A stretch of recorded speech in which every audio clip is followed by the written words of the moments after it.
ইমেলের মাধ্যমে আমি যেটি মেসেজ যেটি পেয়েছি সেটি হলো গিয়ে যে জাতিসংঘের যতগুলো সেমিনার এবং সমাবেশের মধ্যে আমি যুক্ত হয়েছি তাদের কথা ছিল যে রাজনৈতিক সদিচ্ছা ছাড়া কখনো সড়ক দুর্ঘটনাকে রোধ করা সম্ভব নয়।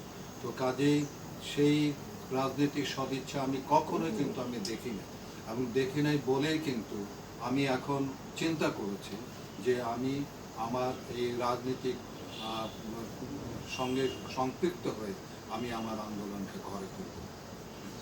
জুলাই অভ্যুত্থানের পরে আপনার সাথে আমার একবার কথা হয়েছিল, তখন আপনি বলছিলেন যে আসলে আগের যারা ক্ষমতায় ছিলেন তাদের সময় আপনি বিভিন্ন আপনার সংগঠন নিরাপদ সড়ক চাই বিভিন্ন বাধার সম্মুখীন হয়েছে।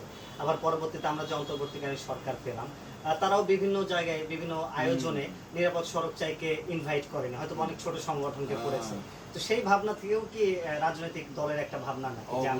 অবশ্যই আমি মনে করি যে জুলাইয়ের আগস্টের পরবর্তী সময় আমি ভেবেছিলাম যে যেভাবে আমাকে রিসিভ করা উচিত ছিল সেভাবে কিন্তু আমাকে রিসিভ করা হয়নি।